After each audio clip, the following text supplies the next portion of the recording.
Hallelujah. सबको जय मसीह की, प्रेज द लॉर्ड। मेरा नाम पॉल तारिक खान है और जेसी क्रिश्चियन हीलिंग मिनिस्ट्री में आपके यूट्यूब चैनल में आपका एक बार फिर स्वागत है। और मैं आज एक वचन को खुदावन ने मुझे दिया और इस वचन को मैं शेयर करना चाहूँगा, फिर आपके सामने पेश करना चाहूँगा इस वचन को।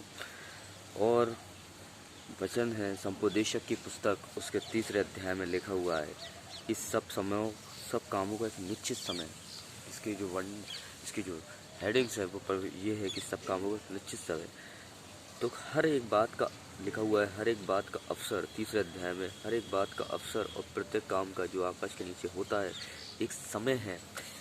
जन्म का समय, मरने का समय, बोने का समय, बूढ़ों को फाड़ने का समय, घात करने का समय, चंगा करने का समय, ढा देने का समय, बनाने का समय, रोने का समय, हंसने का समय, छाती पीटने का समय, नाचने का समय, पत्थर फेंकने का समय, पत्थर बटोरने का समय, गले लगाने का समय, गले लगाने से रुकने का भी समय, ढूंढने का समय, खो देने का समय, बचा रखने का समय, फेंक देने का भी समय, फाड़ने का समय, सीने का भी समय, चुप रहने का समय, बोलने का भी समय, फिर रखने का समय, बैर रखने का समय, लड़ाई का समय, मिल करने का भी समय, काम करने वाले को परिश्रम का समय। हर चीज़ का एक समय बनाया परमेश्वर ने, और समय के प्रभु ने हर चीज़ का एक समय बनाया। और समय परमेश्वर के कंट्रोल में, उसके अधिकार में है ना।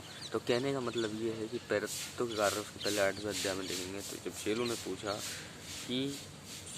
ने पूछा यीशु मसीह से कि ये बातें कब होंगी, है ना, ये बातें कब होंगी, तेरा आना कब होगा। तो यीशु मसीह ने कहा इस समय और कालों को जानना तुम्हारे लिए आवश्यक नहीं, क्योंकि परमेश्वर ने इसे अपने अधिकार में रखा है।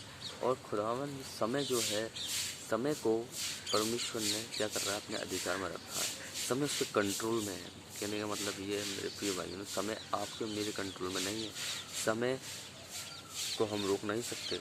समय के हिसाब से क्या करते हैं, है ना, जितने समय पर हमें काम करना है, जितने समय में पहुंचना, हम उतने समय पर पहुंचने के लिए क्या करते हैं, सब पहले से ही तैयारी करते हैं।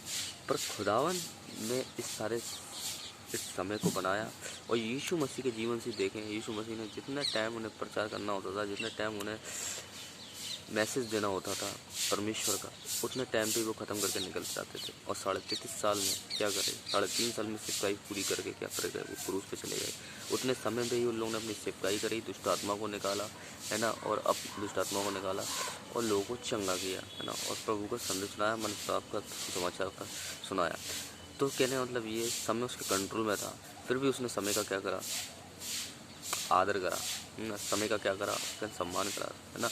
तो खुदावन ने समय को बनाया और परमेश्वर भी समय का क्या करता है, आदर करता है। क्योंकि इसलिए कहते हैं कि समय पे सारे काम हो रहे हैं ना। यीशु मसीह ने कहा जो दिन के काम है वो दिन में होना आवश्यक है। समय के काम मतलब कहने का मतलब ये था यीशु मसीह का, जो काम समय पे करने को कहा गया है उसी समय पे वो काम होना क्या है, आवश्यक है। और वही पिता ने प्रभु यीशु मसीह को आज्ञा दी, जितने समय में उन्हें सेवा करने के लिए कही, उतनी समय में सेवा करके अपने क्या हो गए, स्वर्ग चले गए। तो कहने का मतलब ये मेरे प्रिय भाइयों बहनों, समय जो है वो परमेश्वर के कंट्रोल में है और परमेश्वर के अधिकार में है, उसके आधीनता में। तो इसलिए समय का सही तरीके से उपयोग करें, क्योंकि बाइबल समय के बारे में हमें बहुत अच्छी तरीके से वार्न करती है और बहुत अच्छी तरीके से हमें उसके बारे में बताती है। तो इस छोटे से मैसेज के साथ मैं विश्वास करता हूँ प्रभु ने आपको छुआ हुआ। को जय मसीह की, प्रेज़ द लॉर्ड।